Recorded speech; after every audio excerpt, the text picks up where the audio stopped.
Okay, so welcome back, everybody, after the lunch break. I'll start a few minutes earlier. Yeah, you can change it. Before we have another speaker, Andrea, who's already preparing. So I want to give you some generic information. First of all, I actually encourage everybody to be active on Whova platform. So there we have Q&A session for Andrea. She entered the poll previously, so you can just try down where you're from, which city you're from. We also have a chat session where you can just write any kind of information or ask questions as well if something is not going well. So for the most active users overall during this day, Whova will count the points and at the end of the day can win prizes. So it will encourage you to be active. Even yesterday, a lot of people won something. So don't sleep. Another thing is that before Andrea starts her talk, I just in general want to thank to all the partners that we have for this event. So first of all, for the event partners, Agile Coach and Aboard. We have a few conference partners, so Telesoft, the chat that you're all in, right? Present Connection and Accenture. We also have Voltas IT and Omnisend. We have media partners, Dave's agency, and we have a few friends, Ibis Hotel, Comfort Hotel, and Aurelie, who are following us for a few more years already. Also, we have some social partners, so PMU, Anti-Agile Sofos, PMI Lithuania, PMI UAE, Infobalt, and a few more. So now we have a couple minutes left. So I want to introduce you to a wonderful Andrea. So if you are here already, so you probably read something about her or like the introductions on our website and socials.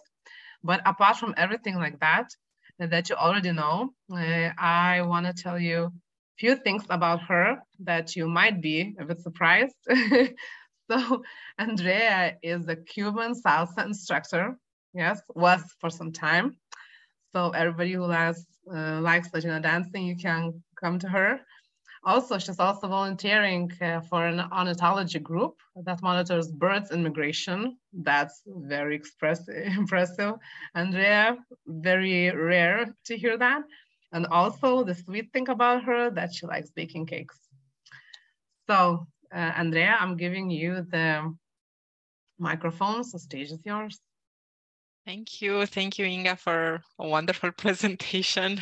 Hello, everyone. Thank you for joining, and really thank you for answering the question. I'm hoping that you will allow me to share that the poll results, because I made a word cloud and I saw amazing results. I mean, there are people from California joining in, there are people from Germany, from Netherlands, I'm joining from Romania, for example. So I was expecting Lithuania, to be honest. So it's really nice to see that the people joining are all over the globe and not just Europe and specifically Lithuania.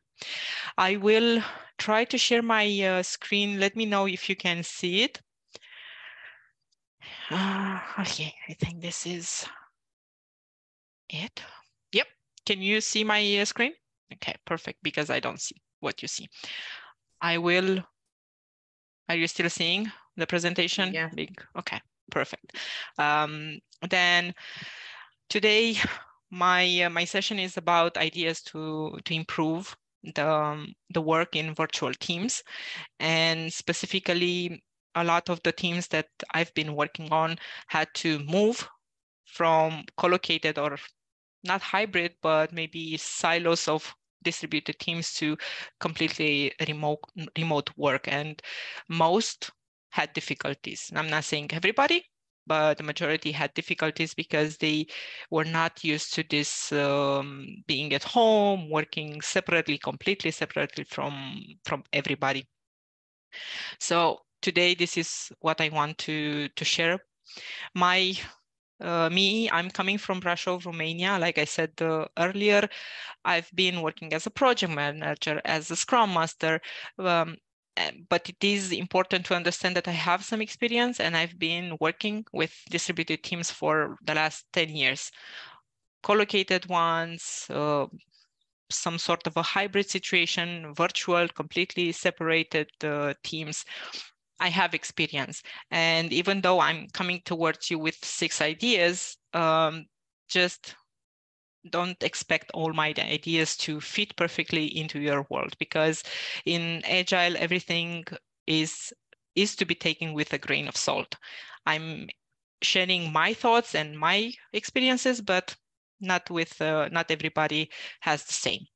And it would be really, really nice to understand how prepared were you for the work from home. You have a chat either on Zoom or on Whova. So it would be great to hear what you have.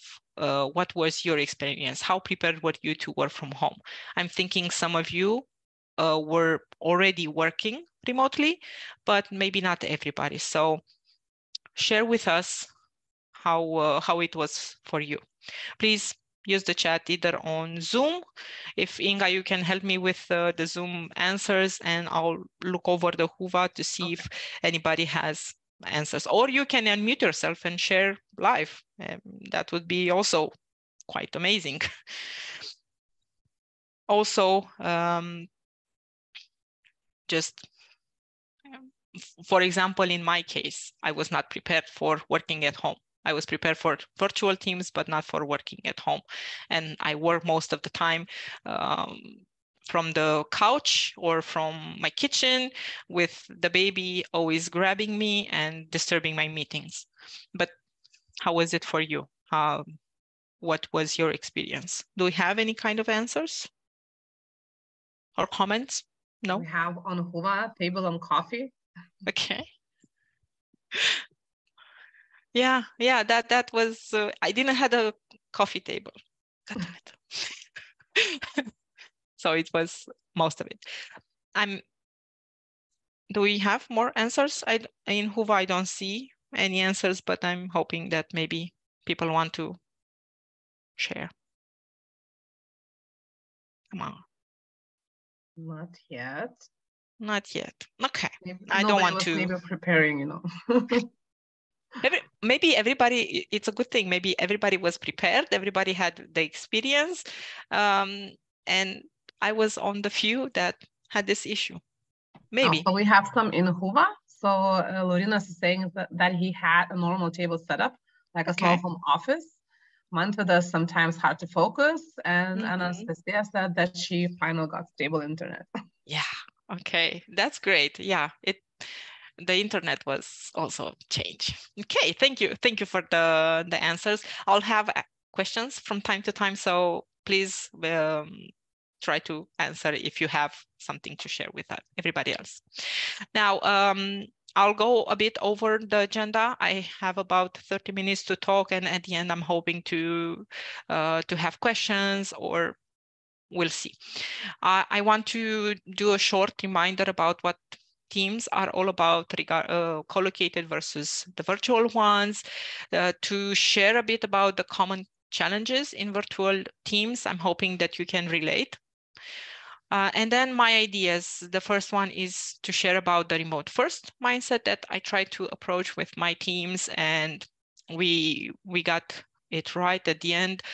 Find the right people if it is in your team setup, create team processes using the core principles. I'll share more about this. Some of you might know this.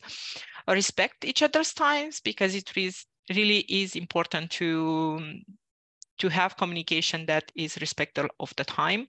Asynchronous communication as much as possible, and to try to be intentional with our actions, because in the virtual world, that's something that we need to treasure.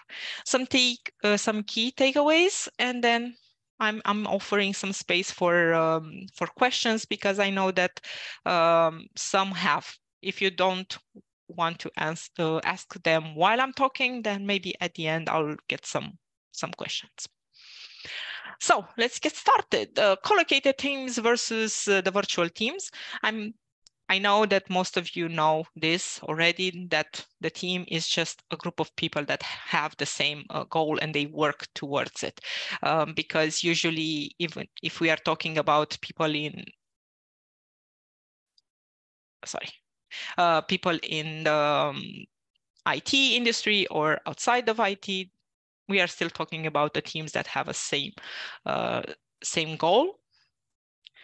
And if we are talking about collocated, that means that they are in the same setup. You can see each other, you can talk to each other just on the spot. But if you are talking about virtual, you are separated by location.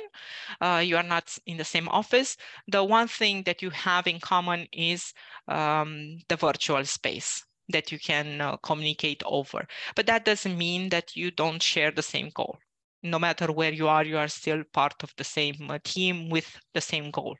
And because you are in different setups, you'll need to have different types of tools to handle certain situations. Maybe you need to have a leadership style that works better in one of those, either collocated or virtual. The communication and collaboration needs to be appropriate for the type of team that you have.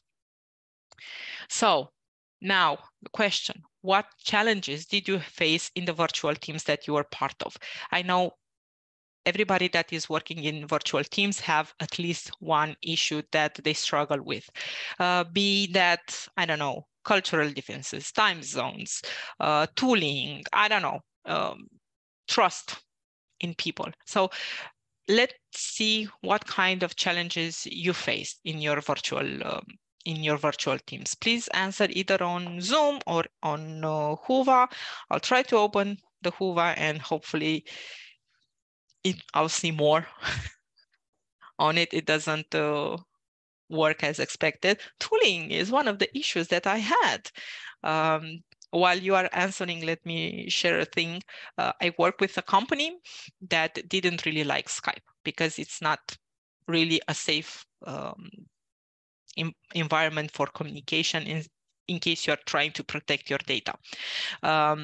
And lack of engagement, yeah, that's so hard. Time zones, involvement. Somebody says that it's almost impossible to become more than just people working for the same company. Yeah, I know trust is one of the issues that we face. So you are struggling with the same, the same things, multitasking, having few meetings at a time. Somebody's clicking. I'm sorry. Okay, thank you. Missing small talks. I love the small talks. And one of the things that I want to share is how we did the small talks. So the common challenges that I struggled with, or my team struggled with, the lack of trust. No, go back. Sorry. Apparently I'm having some difficulties. Okay. I'll go from here. So lack of trust is one of the things that we struggled most because people in the virtual setup lost the trust into their leadership, or their leadership or their leaders, managers lost the trust in them because they didn't see each other that much, and the feeling that they are not really working was really out there. And this is something that we had to fix somehow. Cultural differences. We had people working from India. We had people working from Germany. We had people from America. We had people from Romania or Moldavia. All these places had different cultures, different aspects, different work ethics. Everything got combined, and we had to make sure that those challenges were passed. And I'll share how we did it. Past experiences. Some worked with virtual teams, some didn't. And when we don't have that experience, is really important to create a good base on it. And we worked on it. I mean, we took this and we worked on it. Time zone distribution, again, that's really important. And I saw that some of you have specifically said that the knowledge transfer and decision making, this was really, really hard to do because we got used to having transfer knowledge just being in the same room, or decision making just gathering in a meeting room, make the decision, and that's it. While you are in the virtual space, you need to have other ways to establish that. Leadership style had to change because the command and control didn't work that well in the virtual setup, and people had to adjust their leadership styles, try to be more intentional with their actions, or even start creating one-on-ones because they didn't have those. There was no need. If your peers are there, you don't need to create one-on-ones. You just go to their office. Selection of team members is really, really one of the things that might not seem like it is at the team level or at the project manager level, but it is important to say something about it and try to encourage the human resources to think about that as well when hiring new people, or when gathering resources for specific teams, to look over how they look or feel. And also not having the right tools. Like I said originally, because I think I forgot to mention that the Skype was not approved. Therefore, we had to go around looking for something.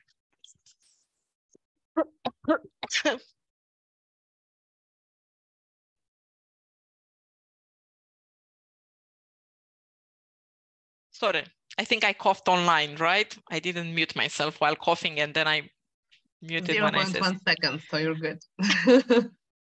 Sorry, frog in my mouth, in my throat.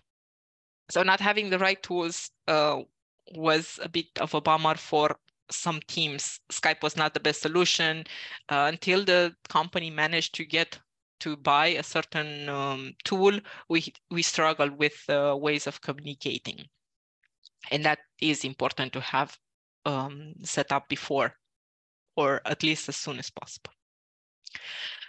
Okay, I'm hoping. Okay, now it works. So a remote first mindset, this is the first thing that I try to promote, and it was the first thing that my team struggled with, and we managed to do it, but it was a hard thing to do. It's not easy to do it. And I heard about this one like before the pandemic, I think 1 or 2 years before the pandemic started. And it was a strange concept to me. How can you just think remote first? But I saw people doing it. I heard stories, and I was like, okay, let's see how it works. And one of the things is that we try to stop replicating collocated work into the virtual teams. We started expecting certain things to happen because it happened in the collocated situations. We started to change a bit the way we communicated, the way we collaborated. And one of the ways is to have asynchronous communication. We moved from synchronous to asynchronous. We moved the discussions face-to-face into chats or emails that were sharing the same information. And for us, it worked. We got over that frustration that if I'm typing something on my computer, the expectation somehow is to have the answer immediately, or call somebody and expect them to answer. Well, it doesn't happen in the virtual teams that well. So we tried to adjust our way of thinking and lower our expectations with regards to answering times. Then the leadership had to change a bit. Their mentality had to go from command and control to a more agile oriented, where you trust the people that you have, where you are engaging with them, you are being honest and transparent with some of the decisions that you make, more than you were while in the same location, because people don't see you, they don't know you that much. For example, in the last 5 years, my direct manager was from US. So I didn't have the a constant contact. I only met with them with my recurrent one-on-ones, but I knew that if I approach them, they will answer me as soon as possible. And we try to be as transparent and as honest as possible. And I'm encouraging you to do the same with the teams. And you don't have to be a manager of a team to do that. You can be a peer and try to be an influencer in your team. Be as honest and transparent as possible with what you are doing, including if you are missing work. I mean, missing some meetings and so on. We started being more intentional. That meant that we'll go towards somebody to ask the questions. How are you? What have you been doing? Is there something going on with your life? Do you like the project that you are on? We try to ask those questions and not expect them to be there for us. I didn't see their faces while they were working. I didn't see their frustration. So whenever there was a yes, no answer, something was wrong. Therefore, I went to that person and asked them, how are you? What's going on with you? Why are your answers this way? And in response, if the first time it didn't work, I tried again. But in the meantime, I tried to be honest with them and tell them that I'm frustrated too. I don't like this either. I have a crappy day. My kid just spilled something. So I tried to build trust with them and open communication, two-way communication, and it worked. It kind of worked, but it takes some time and getting used to putting yourself out there, because being intentional is about that, putting yourself out there. But I'll come back to this topic because it was one of my great ideas. Okay, so more or less, this is what the remote first mentality is about. Now, you can try to find the right people if it is in your decision pool. It might not be, but that doesn't mean that you can't influence somehow which people come into your team. And that means that you'll have to seek qualities for this. And one of the qualities is people that work in the virtual setup are more proactive. They should be proactive when joining a team. And that means that they don't wait around to get information or to get answers to their questions or get somebody to help them, but rather go and find the right people to ask them questions, go find the right information, not just wait around. You need people that are positive in an attitude. You don't need people that are saying, I don't really like that, or people that are not opened somehow to new things. You need people that are positive in general, as a general status. You need people that are flexible to change according to time zones or to different, I don't know, setups that you might try to create in order to build trust, build team building, build something. You need people that, like I said earlier, you need people that are honest and open towards trying new things, maybe, or open about what they are doing, honest about how their life is, not just being there. Now, I know you can't always find those people. We need to try to look for them. We need to, if we find them, we need to try to keep them as happy as possible and in our teams. If you don't have the possibility to actually find those people, you need to learn how to teach them, coach them, mentor them in order to get there. I know that I had a bad experience with somebody that didn't really like to be with the team, help the team. They were not honest and transparent about their work. They had no trust in us and our team and our product. Therefore, in time, I got the feeling of frustration from other team members. So I tried to move that person away from the rest of the team, so that I have 90% of the team happy, and then maybe 10% of the team a bit isolated. I I just try to offer them a place where they can be happy, but not as connected to the other members of the team. Are there any questions until now? Any comments? If not, I will move. Again, you can unmute yourself and share. Okay, then I'm guessing everything is right. Like I said, creating the team processes with using core principles. I use Kaperovsky as an inspiration. He has a book about core protocols in order to build amazing teams, virtual or not virtual. And it is really important when you have a new team to discuss beforehand how you want things to go in that team, because there might be expectations that you are not aware of, and you want to be a step ahead of them and make sure that you have most of your issues covered. And you do that with these protocols. The first one is to have a positive bias, meaning that inside the team, you should try to put the positive as a principle. We try in our communication, for example, to be as positive as possible and not say no from the start. We can say yes, but we can say yes, but what are your thoughts and ideas? How did you come up with this? Trying to not say no from the start. Try to be as positive as possible. We try to have freedom, meaning freedom of being in the meeting or away from it. That's why our meetings don't have mandatory status, but rather an optional. You can join if you think that the meeting will be helpful for you, or not, and you'll get the meeting minutes so that everything is available for you. Again, asynchronous communication is one of the ways. And also freedom in the sense of if you're joining the meeting and you don't think the meeting is all for you, you just drop out and nobody will be upset about it.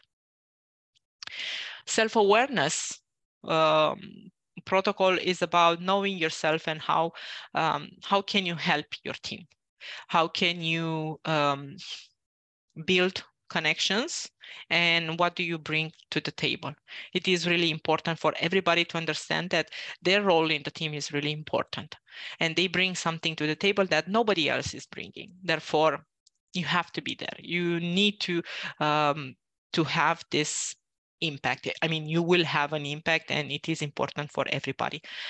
And it is important because we want to have connections. We want to build relationships among ourselves. We are a team, but we try to be as friendly as possible. We don't have to be drinking buddies, but we can be team members that can respect each other and have a friendly relationship. And also, there should be protocols about productivity. There are rules regarding the product and the quality of our product and the results of our product, and what should happen in case the product is not as it should be. So we are looking over that as well. And of course, error handling, but this error handling is about how do we make sure that our protocols, our rules, our principles are respected. If they are not, what do we do in order to make sure that the person breaking the rules knows that they are breaking the rules without putting them before a firing squad, but rather, okay, you broke this rule. We all agreed to it. You agreed to it. Why aren't you respecting it? And if we have this error handling mechanism, we have a way of discussing about what is happening, and nobody will be upset. Nobody will take it personally, because it's not personal. It's just an agreement. What is happening there? Dude. Now, respecting each other's time. I'm sorry about the okay. respecting each other's times is about establishing meeting hours that fit most of the participants. There are situations where you can't do that. Imagine you are in a team where you have people from USA, but you have people from Australia. They are opposites. So the possibility might not be there, but we try to be as inclusive as possible and establish our hours that will fit most of them, trying then to have the meeting minutes sent out at the end so that everybody knows what is happening. Or I found out that there are teams that have the same meeting 2 times, one in one time zone and the other, the same meeting in the other time zone. And there is one connection person that will go to both meetings and present the results of the first one to the second one so that the decisions can go for full circle somehow. So there are ways to handle this type of situations. You need to make sure that everybody knows that the meetings start and end on time. We should not punish the people that are on time by making them wait 5 minutes for those that were not on time. This punishment, I heard it during a conference where they said that we'll have the meeting will start on time. Who's not on time will have to catch up. And it was mind-boggling for me to actually see that they started on time. The speaker did not wait for anybody. On the dot, he started it, and he said that, well, the people that are late will have to catch up because everybody else is actually here and we don't need to punish them because they are on spot. So I encourage you to do that. Just try to have the meeting start and end on time. If possible, try to put the meetings not on the dot. I mean, 5 o'clock, for example, just put 5 minutes after so that people that were already in a meeting can have like 5 minutes to regroup, to resettle their minds and start with your meeting. And if you have like a clear agenda and you send it before the meetings and then you send at the end the results, that's helpful. That's really helpful for everybody because they know when to join and when to drop if they don't need the whole meeting. And it's important, for example, for status meetings. If you have status meetings like I do for the whole organization, and they are sending somehow a schedule, an agenda for the meeting, I know that I should be around this time frame. And if I don't have the time or the possibility, I'll just go for the time frame that I care about and then drop. And nobody will be upset because I'll get the meeting minutes and I will be informed. And next time when I have the meeting, I can either go to the whole one or just not, because I don't care about any other statuses that are there. And of course, using asynchronous ways of communication, that is the sending of agendas, the meeting minutes. This is part of asynchronous communication ways, and it helps people not feel guilty that they cannot join a meeting. I know, I'm not sure if you feel guilty, but if I have 2 meetings that are overlapping somehow, I'm feeling guilty that I will miss something from one of them. But if I know that I'll find out about it, at least I won't feel that guilty. I mean, I'll find out about what was going on there. It is important. And these are just small ways that you can do in order to improve something. It's not fixing the whole problem, but it is helpful. And especially if you don't want to have back-to-back meetings. Somebody is joining from a car. That's so sweet. Thank you. Okay. The next idea is focus more or only on the asynchronous communication. And like I said, the first idea was to have a remote first mentality and try to not replicate the synchronous communication all the time.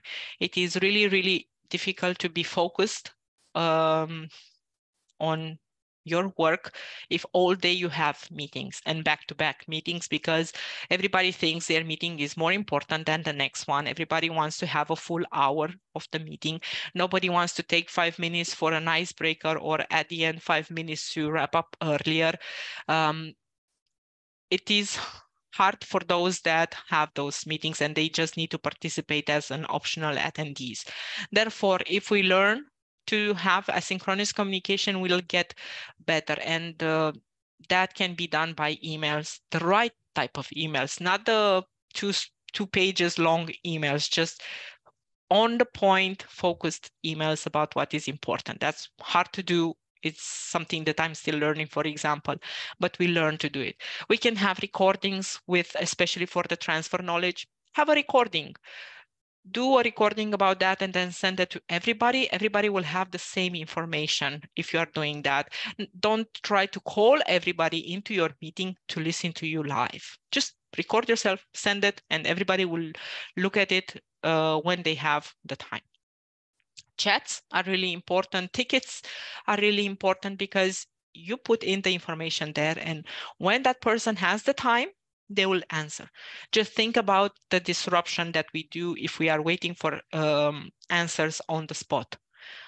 I'm disturbing everybody if my need to, I don't know, understand what is happening on that product is satisfied. Maybe the person answering is in a meeting.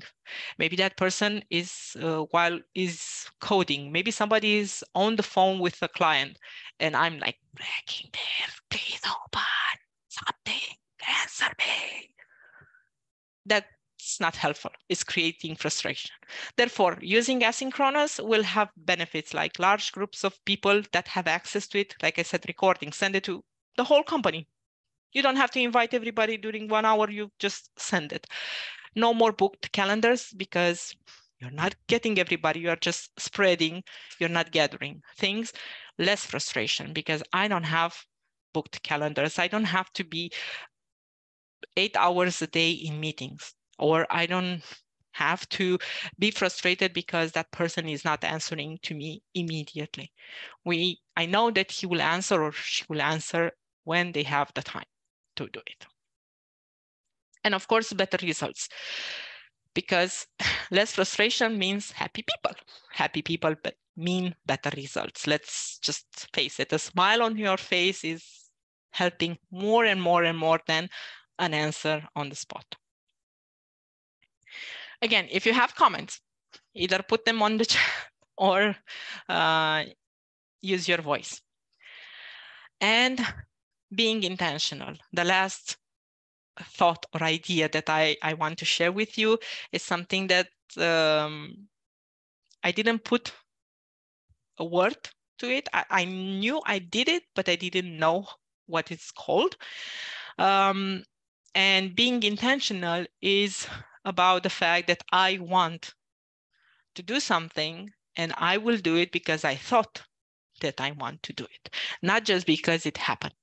Just think of this scenario. You are going to grab coffee in the office. At that office stand, you'll meet 5 more people. Immediately, you are going to connect somehow with those 5 people. You are going to ask them about the weather, if the coffee is okay, if you have a hard schedule, if you have a hard client, if you, whatever, you are going to create a relationship. You are going to socialize with that person in some sort of way. And you're doing it without the intention of doing it. You just wanted to grab a coffee. You did not need the chit chat. Now, if you're in the virtual world, you are going to get the coffee, but it's in your kitchen with nobody around you. So where is the chit chat? Where are the gossip, the office gossip? That's nothing there. Therefore, I'm sorry. Therefore, you need to go and get those gossips. Then you need to go and get that information, and you are doing it because you want to, not because it's just happening to you. And you are doing that by having recurrent one-on-ones. I said earlier that leadership style needs to change.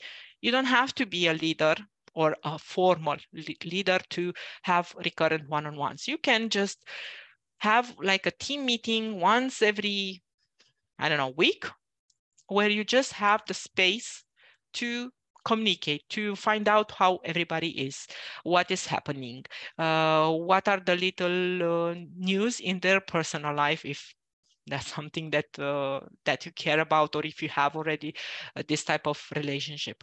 For example, with my bosses in the US, when we met, and we had these recurrent meetings every 2 weeks, when we met, we had 1 hour in our schedule, and 50 minutes out of those 60 minutes were about what my son did, what their dogs did, how's the weather, and how's the weather in my on my side.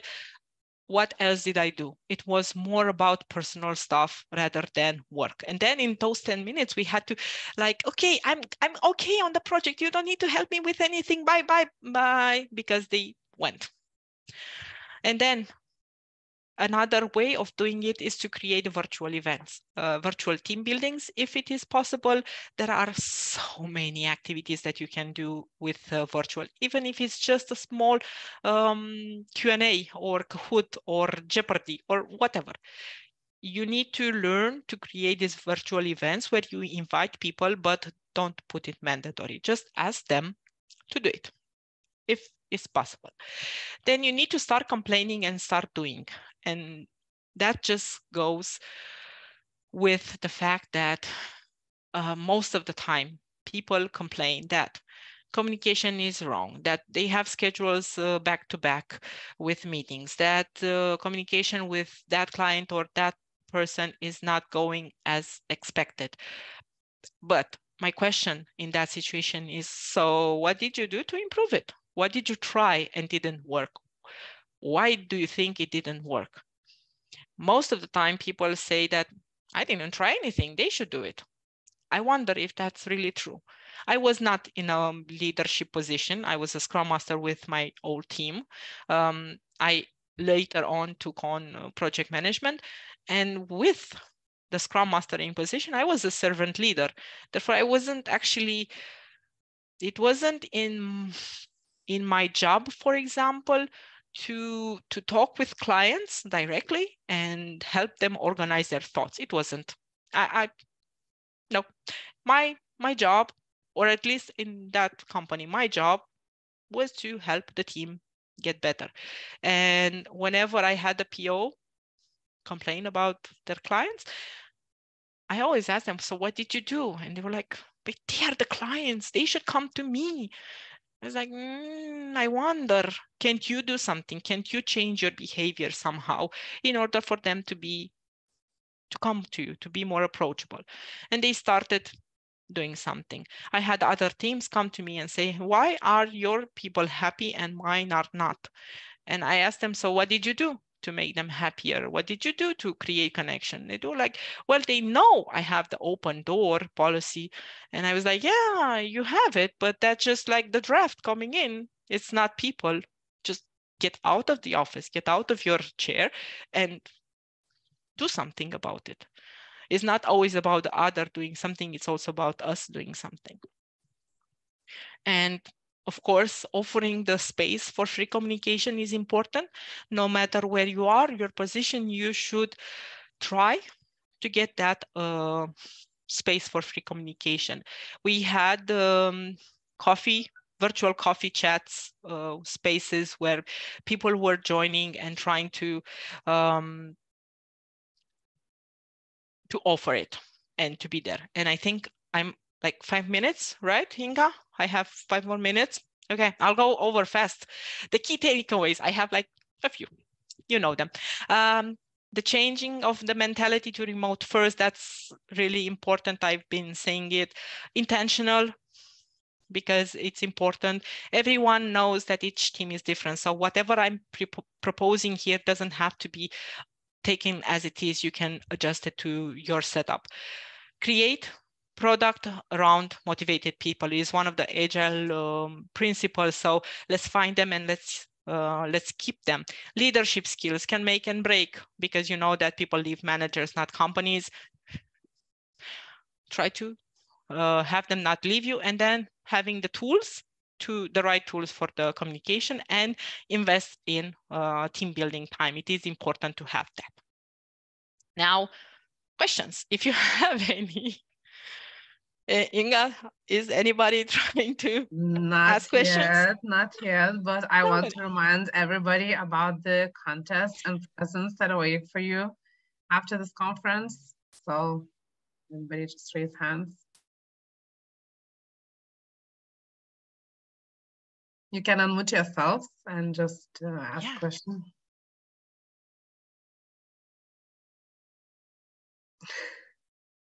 Nobody wants to ask questions. Try. Oh, that's so I was Everybody's so clear. Yeah, actually you've been. I think we all went through this, everybody. Oh, we have a question from Agile. How much time it takes to apply your principles?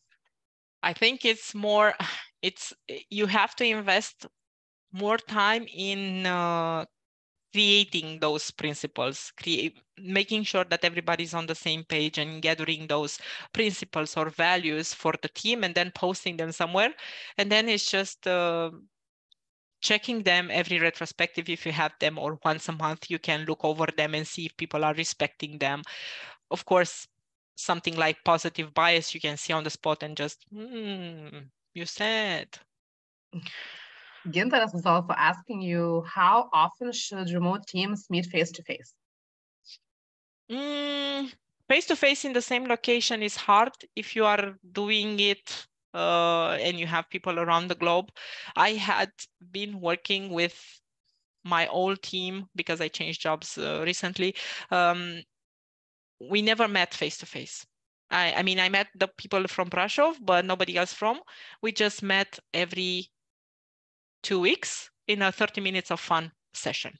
And we put the cameras on and had fun. We had brunches, we had whatever. Agile is also adding on top of the previous question about how much time it takes to apply principles. So, and does applying these principles fall on Scrum Master's shoulders?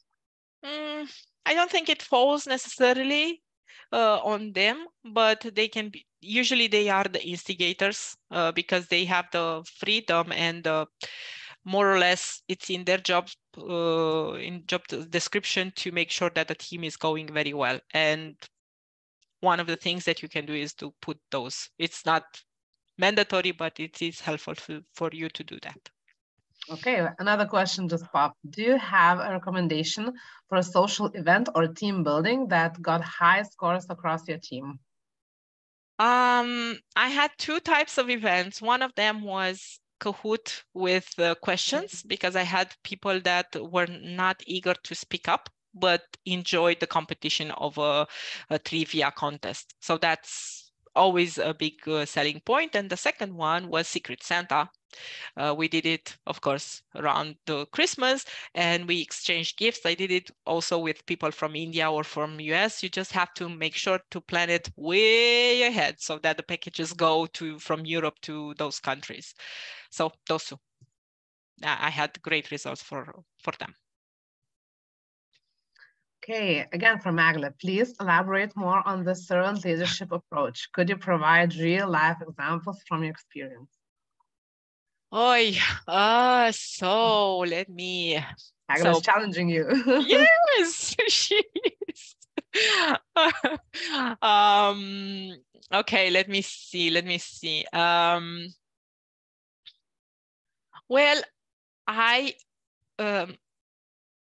like I said, our manager was not from Romania. The people from Romania were about 5 of us. And I tried to lead them as much as possible without actually being their leader. I was more of an influencer, and I was trying to help them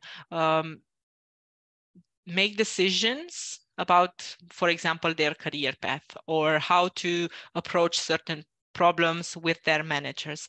I was not the coach. I was not really the mentor, but I was trying to influence their behavior. I was trying to be a cheerleader for them whenever they needed. I was trying to be their support system if they had problems, but not being their leader didn't help me to fix the problem. It's just encouraging them, giving them advice. That was my servant part.